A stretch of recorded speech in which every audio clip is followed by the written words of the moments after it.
And now, next 10th presentation of our conference, presenter Horatiu Bandoiu, representative of world-famous company Bitdefender, acting currently as channel marketing manager for emerging markets. Horatiu is also a security professional with an experience of more than 20 years in the design, implementation, and integration of complex cybersecurity infrastructures, in strategic cybersecurity planning, and in the implementation and audit of ICMS according to ICO 27001, for which it is a certified auditor trained by BCI, British Standards Institutions. And he will talk according to the topic, enhancing cyber resilience with extended detection and response. Please, Horatiu, start. Thank you for the presentation, Mr. Vytautas, and I hope that you see my screen and everything is fine. Well, my presentation comes after a very good presentation of Mr. Darius Dirijonas. That was dedicated precisely to ISO 27001, and it was really interesting how they implemented, but also they have managed to set up KPIs, quantitative implementation, and it was a really good experience. I will start by presenting myself very briefly. I had the chance to be with Bitdefender from the beginning in 2001. And at some point of my career, I went to another company, Provision in Romania, to start their services division and also to learn more about cybersecurity. This is where I started with ISO 27001 and also with a lot of other standards and also the distribution of many security technologies. I came back in Bitdefender in 2010, and I had been the luck to contribute to the growth of the company, but also to contribute to the implementation of ISO 27001 in our company. Bitdefender is probably known as an antivirus company, and this is, in my opinion, a bit offensive because nowadays, with the antivirus, antivirus has become a pretty obsolete control. What you need is normally more than antivirus, it's endpoint protection or even the detection and response. In the presentation today, I will try to make a bit of light into some interesting fields or into a new structure of our industry, discussing about cybersecurity versus cyber resilience. Also, very briefly, I will touch the threat landscape and the current security challenges, and I will discuss more about what is extended detection and response and how it can contribute as a solution to address the resilience problem. And I will show very briefly how a solution can be used and can contribute to detect and to respond to advanced threats. I didn't have the possibility to use another technology, so I will show you some screens from Bitdefender, but I won't insist in Bitdefender's capabilities. I will insist more in the way of working with such a solution. So it's pretty interesting to see everyone talking today about cybersecurity. And inside the industry, we started to talk about cyber resilience. This is something that happened, that has been accelerated in the past 2 years because of the pandemics of the coronavirus. But this is something that at least myself, but many other colleagues in the industry, we have been started to talk about cyber resilience several years ago. It wasn't related to pandemics. It wasn't related not even to ransomware. It was actually related to a new way of looking at security and also at looking at the functioning of a company.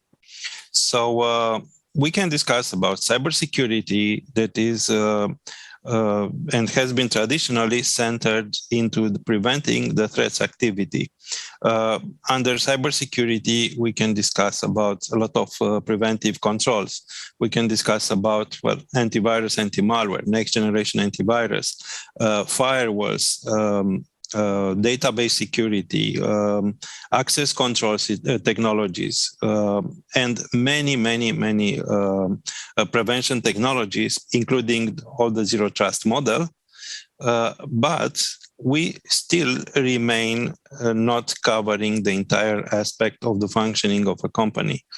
So sometimes, and the experience has shown us that this sometimes can be really critical. The attackers are so advanced, are so good that they could pass all your preventative controls. And once they are inside the company, they could do a lot of harm, a lot of damage. Just to give you an example, maybe you remember 2 years ago, so it's not something very fresh, but 2 years ago, we had this incident of SolarWinds, classic supply chain attack, where some cyber criminals has succeeded to alter the updates of SolarWinds, that is a popular MSSP platform that has been in use of a lot of companies. And this infecting the update, they succeeded to penetrate a lot of large companies.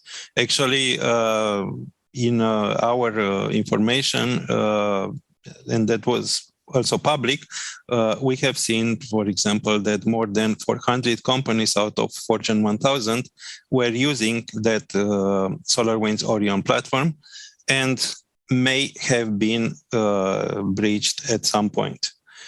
What happened in that attack was the fact that the attackers, by a combination of tools of manual intervention proceedings and also of various tactics, they succeeded to remain undetected until December 2020, about 9 months. During this time, they have gathered a lot of information. They have been infecting a lot of large United States agencies, the three-letter ones, and also they exfiltrated a lot of information. What this has to do with cyber resilience? It has everything to do, because the cyber resilience is focused on detection and response, and it is focused on especially on detecting and responding to advanced threats. These advanced threats were something that several years ago were something uncommon. I remember those, let's say, good times when we had 2, 3, 4 APTs discovered during 1 year, and we were all investigating, and we had time to go in depth and to see and to document all this part. Unfortunately, in past 3-4 years, this has changed dramatically. We are talking about many advanced attacks. We're talking about many groups that are doing this job. We are talking about a high specialization of these groups and about a lot of cooperation. And cyber resilience becomes more and more important. It is so important that it really enters into some standards. Just to make a reference to the presentation before, we have, for example, ISO 22301 that is also in this area. It is part of the large family of cybersecurity standards. So, as mentioned, in cybersecurity, we are centered in the preventive controls. In cyber resilience, we are focused on the detection and response. And as we are discussing about detection and response, maybe some of you are familiar with MITRE. MITRE is and has been imposed in the past years as an authority in the field of detection and response. And they are managing the attack framework that is a framework, an enterprise framework dedicated to identify and standardize techniques, tools, technologies, and procedures of attack. Practically, if you enter into attack.mitre.org, you can find that matrix, and you can find all the proceedings that are known for each ATP group. You can drill down, you can learn about how they work, you can learn about what tools they are using, but also, and this is the main goal, the main objective of MITRE, is the fact that also you can find information on how to respond to these attacks. So it is standardizing the response, and it is allowing us, the providers of detection and response tools, to report the things in a same format and to respond in a similar manner. If we are talking about cybersecurity and about cyber resilience, we can discuss about a very important moment that has been that represented by last year's attack of a ransomware group against Colonial Pipeline. Why I consider this as a before and after? Because before we had a lot of ransomware victims, small, large, medium-sized, but they were something more of a private sector. We were discussing about cyber insurance. We were discussing about many other mitigation processes, but the authorities were not so involved. Last year's attack, it was a very simple, a standard ransomware as a service attack, but it has altered let's say the supply of oil derivatives, of everything that was necessary for cars, for factories, and for the entire eastern coast of the United States. This had dramatic effects. So this has led to the involvement of the US government, but also this has led to a change in a paradigm change in the fact the United States is considering ransomware and also the advanced attacks. They changed the cyber resilience definition. If before we were talking about cyber resilience as the capability of an organization to recover after an advanced attack, now you can see this reviewed definition of NIST that is the ability to anticipate, withstand, recover from, and adapt to any adverse conditions and attacks, of course, and compromises on systems. So this adds also the preventive part. This has led finally at the end of 2021 to Biden's presidential order for cybersecurity strategy, where the entire public administration of the United States has to interconnect and to exchange information, but also is opening the door of information exchange with and obligativity of information exchange for the private sector. This is important because this can help in enhancing the cyber resilience. But let's have a brief look at what is and how is evolving the threat landscape. Before, we had several distinct categories, especially in the malware area. We had, of course, the ransomware that has been transformed into ransomware as a service. But of course, we could discuss about phishing, about data breaches, data exfiltration, and of course, business email compromise. Of course, in the malware space, we could discuss also about Trojans, banking Trojans, bots and botnets, identity theft, and many other types of attack. What happened in the last several years was the specialization and the polarization of these attacks.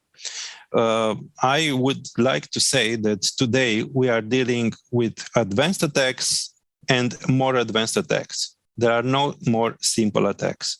There is no more simple malware. Malware has become just a small part of a larger attack.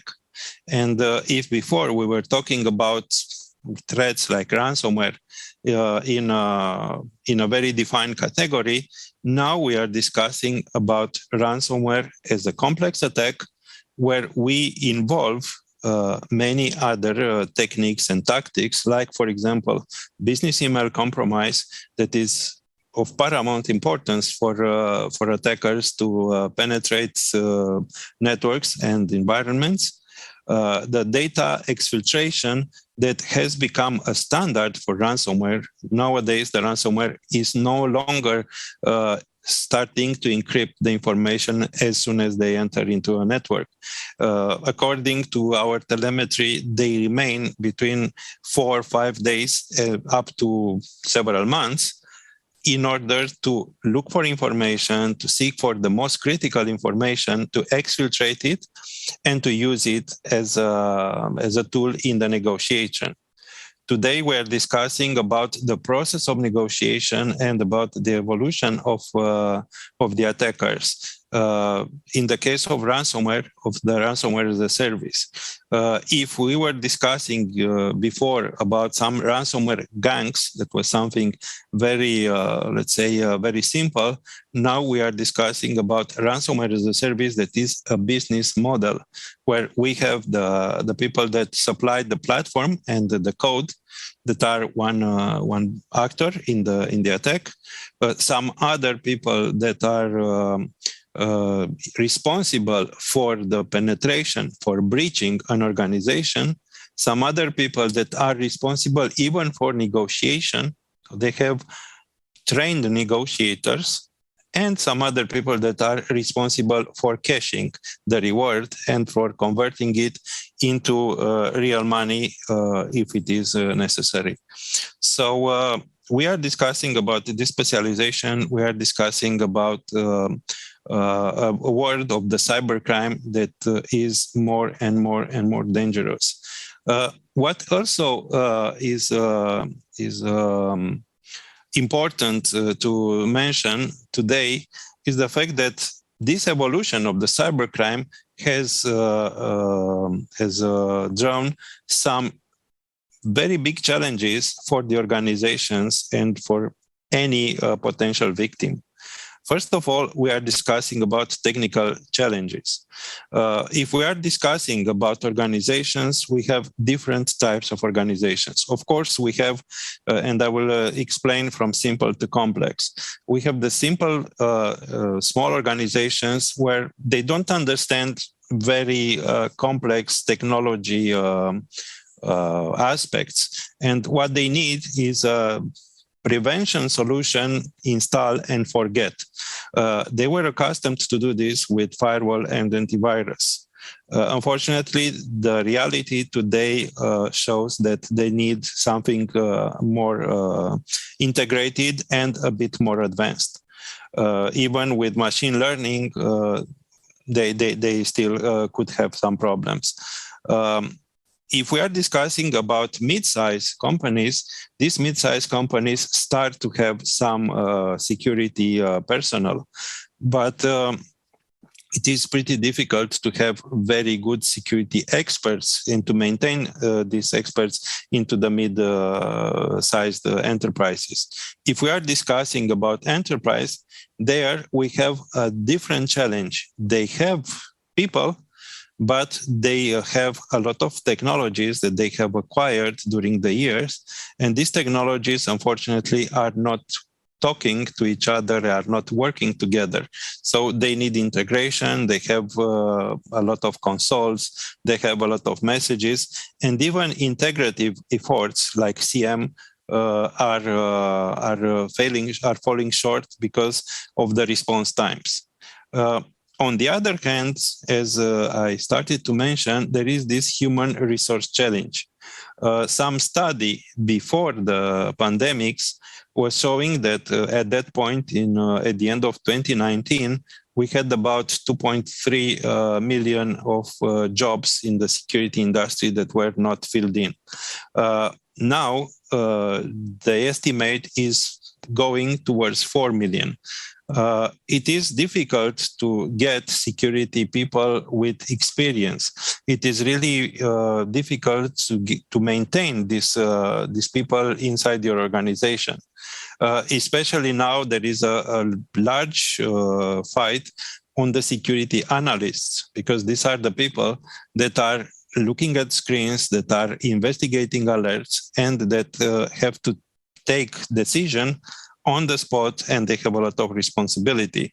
If they pass over an interesting alert, but also an important alert, a critical alert that may be the detection of a stage in a sophisticated attack, they may cause a very significant impact on the organization. So these are very stressed people that pass several hours of their days looking at screens, investigating things, correlating, trying, and having a strong intellectual effort. And these people, for one side, they're really tired, and the stress is really impactful, is really big.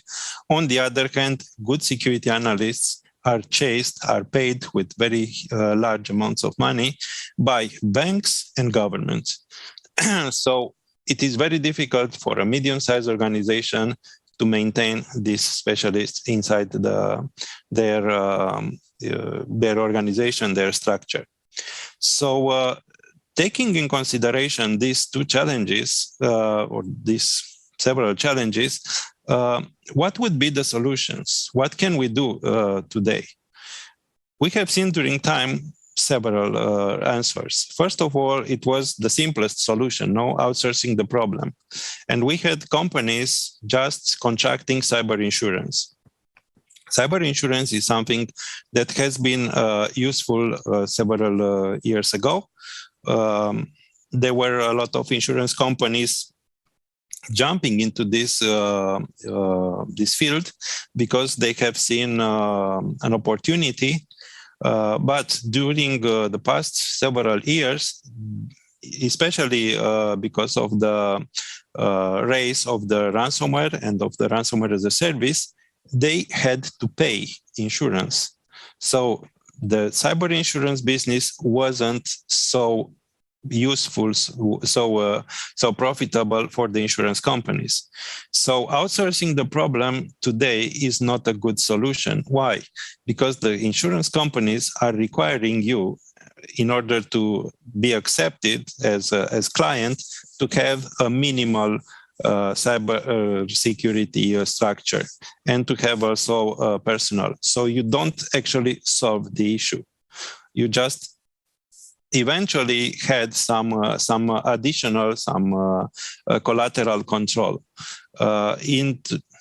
Just discussing a bit about the technologies a cyber insurer is asking to have.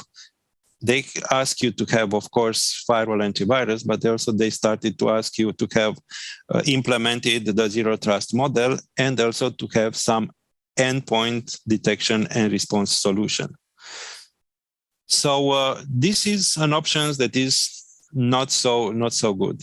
Another option are detection and response services. These are services that are delivered by service providers that have built a SOC, a Security Operations Center, and they have their analysts, their own security analysts, their own security people with experience, with methodologies, working 24/7 and looking at what is happening inside the infrastructures of their clients.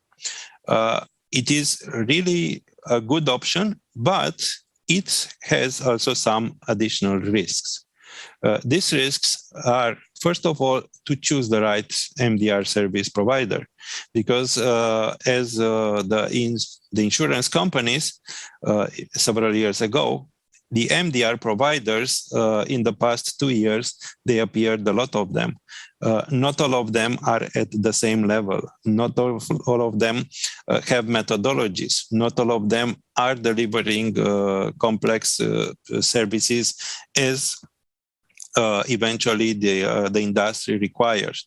And this would be one risk. Another risk is, of course, the collaboration with these MDR service providers, because it is important to understand what they are covering and what they are not covering. It is important to understand how they work. It is important to understand what is their average time of response, or the mean time of response, the MTR, as we discuss in the industry. Another solution would be to do it yourself, especially for the mid and large enterprises or mid and large organizations, where they try to rely on technologies and to understand what is happening by themselves. And in this case, we can discuss about technologies in the area of detection and response. I will start by mentioning what is an endpoint detection and response. An endpoint detection and response technology is a technology that assumes that all your preventative controls have been passed over, and that you already have the enemy inside the city. So they work with indicators of compromise and the indicators of attack. That was old naming. The fresh naming is tools, techniques, and proceedings of attack. These technologies are dedicated to security analysts. These are real-time technologies. So instead of looking at logs and at reports and of what happened in the past, like we had in the preventive controls, in the case of EDR and detection and response technologies, we are talking about technologies for those people that stay during all day looking at screens and investigating alerts. They work with this type of response. They indicate several anomalies, several curious things that are happening, and they are warning you that something may happen and you should investigate. This is how a traditional EDR is working. They started several years ago like forensics tools. So they were not active. They were just in the information mode. But little by little, all of us, the vendors of EDR technologies, we added the possibility to stop an attack, to intercept, to do something, to kill a process, to isolate a segment of network, and also to perform some remediation. Well, working in the context of an endpoint.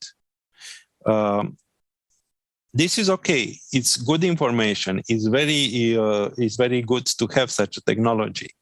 But the EDR may ignore what is happening at network level and may have some visibility difficulties if we are discussing about cloud. And cloud is really important because practically this is the future.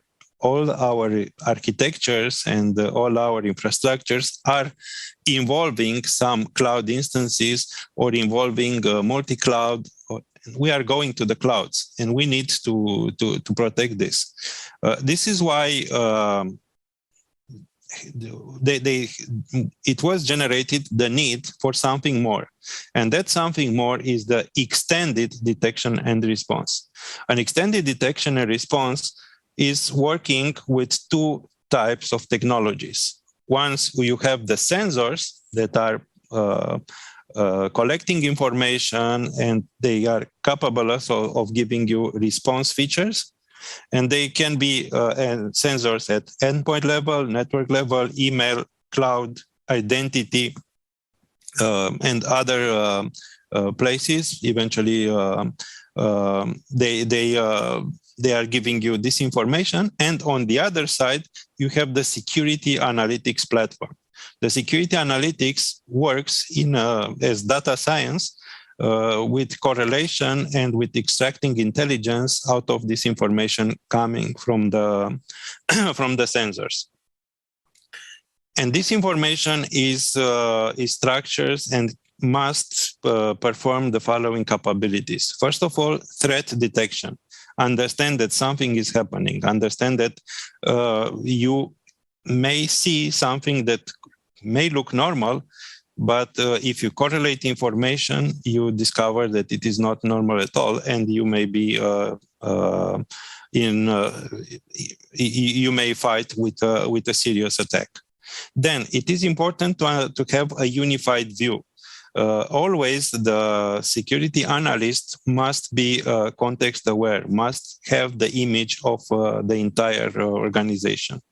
Also, such platform should allow investigation. So you are displayed with an alert, but you need to investigate what really happened, and you need tools to understand what is happening at network level, how many endpoints have been affected, if it is an attack, low and slow, and so on and so forth. And of course, another function that is really important too is the response. You need to have these capabilities in order to stop the attack as soon as possible and to remediate its effects. For some of our assistants that know, for example, how a CM works, a security incident events management and events management technology, they may say, okay, but the CM is working the same way, is doing the same. Why we need an XDR? Well, there is a small difference, but this is very important difference. A CM is collecting information from a lot of technologies and a lot of technology types. Not only security technologies like firewall, antivirus, and so on and so forth, but also technologies that have nothing to do with security. They get information and logs from networking technologies, for databases, from Active Directory, from a lot of places. This information normally comes from different technology vendors. So the CM must normalize this information and must afterwards put it in large data collections and extract intelligence, extract a diagnostic. Afterwards, once they have the diagnostic, CM normally is integrated with some other type of technology like a SOAR or like a service desk or whatever in order to stop the attack and to respond and to remediate. All of these are making the CM to be very, very slow, unfortunately. So if we are discussing in the mean response time terms, a CM is doing in hours what an XDR is doing in minutes. And this is something that has been very evident once the first XDR started to come on the market. And this is not the death of the CM, of course, but it's a good opportunity for the XDR.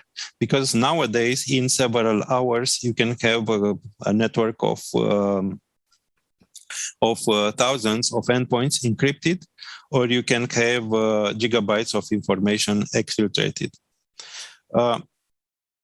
I was explaining how an XDR works. It is very important to have a very strong security analytics and security platform and security intelligence platform.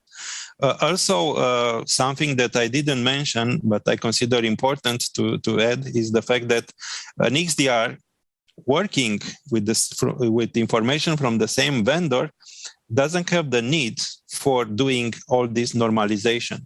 So it is gaining a lot of time. The data is presented in a very compatible format. And also the XDR is having this capability of incorporating sources of threat intelligence. Maybe you have heard about this type of companies, of providers, like, I don't know, Threat Quotient, Recorded Future, and so on and so forth. So it was evident that for a company like Bitdefender, EDR was not enough. We had to go towards XDR. And we have done this starting from our endpoint detection and response security analytics platform, adding more capabilities. First of all, we changed and we added the XEDR engine. This XEDR engine, what is doing is not looking just at the context of an endpoint. Is correlating information and is doing this across several endpoints. And you have information, you can understand what is happening, not at one endpoint in isolation, but to some other endpoints. Little by little, we added some non-endpoint sensor types like network, Active Directory, and of course the cloud services, as we are very interested about what happens in cloud, and we are a very important provider of cloud security, both for virtual machines, but also for containers. So we needed information from that areas. So we have built these non-endpoint sensors while we were extending our correlation engine. So nowadays, Bitdefender has a native XDR, and it is important to understand what is a native XDR. A native XDR is a solution, according to Gartner and to Forrester, that has evolved from an EDR by adding sensors and adding intelligence. Because this is opposed to hybrid XDR. The hybrid XDR are solutions that have their own platform and eventually some endpoint sensor or some network sensor, but they are working by incorporating sensors from other technologies and from other technology vendors. And this is transforming them into a mini CM that is, well, difficulting a bit the correlation and getting the diagnostic. Cross-endpoint events correlation is something that is really important, both from a technical angle, but also for the entire perspective. It expands the possibility of security analytics over the endpoint context, but also it is looking at the entire infrastructure at a holistic, in a holistic mode. You enhance visibility also to areas that are really important and where many technologies don't provide visibility. You incorporate, for example, with these sensors, information from the cloud infrastructures. And also you incorporate what you can understand from network security analytics platforms. So at this point, Bitdefender has the extended EDR and some network sensors and email sensors. And in about 1 month, we are going to public availability with identity sensors and cloud sensors. And I considered important for you to understand and to put your in the possibility of understanding how an XDR works. So I am presenting in the following a simulation of an attack and how a security analyst could react to this attack. So a security analyst normally works with attacks and works with alerts about the attacks.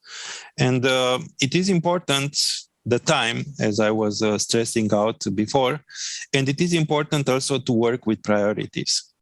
So not all the security events are critical. Not all the security events are so important. Not all the security events require some activity.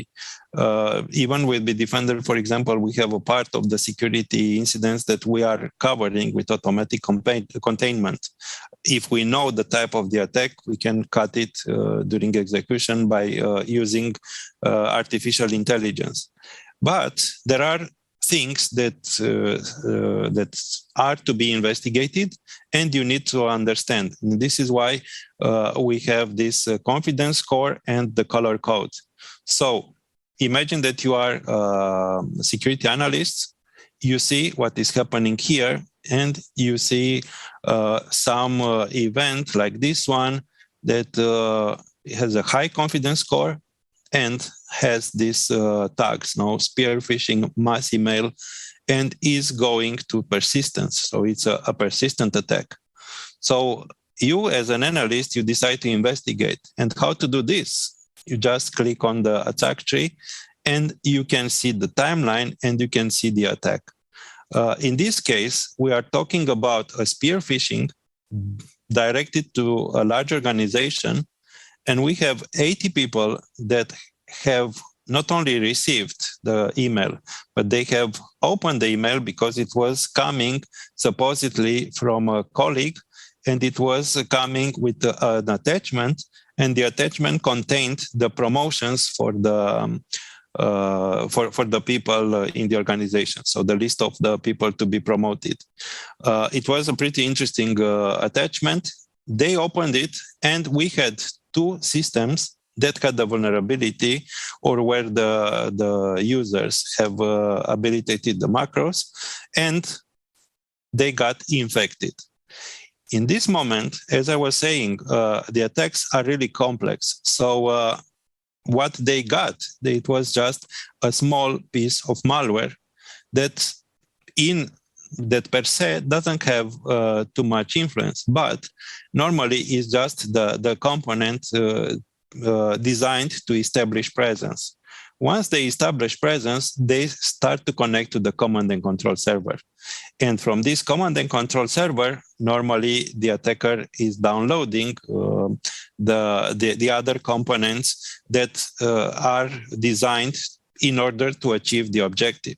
If we are discussing about ransomware, for example, if this were a ransomware, one of the components could be dedicated to map the network and to identify critical information. Another component, of course, would be the one to do the encryption. And another component would be eventually designed to open a secure channel for the negotiation of the ransom.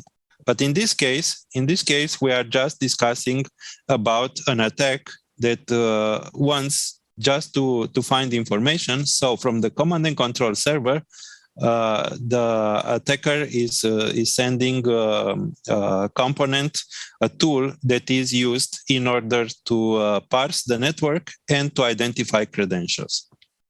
So what is happening and what is the XDR doing? Investigating, we can find out the scale of the attack. We can identify the fact that it has contacted the command and control server. We can identify that there is a new component here at this endpoint level, and this component is trying to guess passwords and to extend to the entire network. We correlate information from the endpoint level, but also from the network sensor, and we can identify what's really happening. And doing this, we, as a security analyst, we have the possibility to make an intervention. So what we do, we can isolate the endpoint, we can apply patches because we had a vulnerability before, or we can enter remotely to do further investigation or to do remediation at local level. This is how an XDR is working. An XDR normally is a tool that can be used in a security operations center, but is also a tool that can be used in conjunction with CM. Of course, this is a simulation, and if you have been attentive, some of you may have observed that the timeline is not entirely correct. So here is, for example, 31st of February, a date that doesn't exist. But this is actually how an XDR is working. And using such a solution, you will have the possibility to understand complex attacks, their extension, what they are using, to get information about the tools that are used, but also to have the timeline and to understand holistically what is happening, to get the root cause and to respond. This is just a marketing slide. So with our tools, we have been mentioned in Forrester, in the first Forrester wave dedicated to XDR solutions as a strong performer. But actually, the objective of this presentation was to make you understand this distinction between cybersecurity and cyber resilience, the way that cyber resilience is a rising segment, a rising area of the security industry, understand the threat landscape, and understand how an XDR solution works, what are its origins, so where it comes from, and where it is going normally. Well, this would be my presentation. So if we have some questions.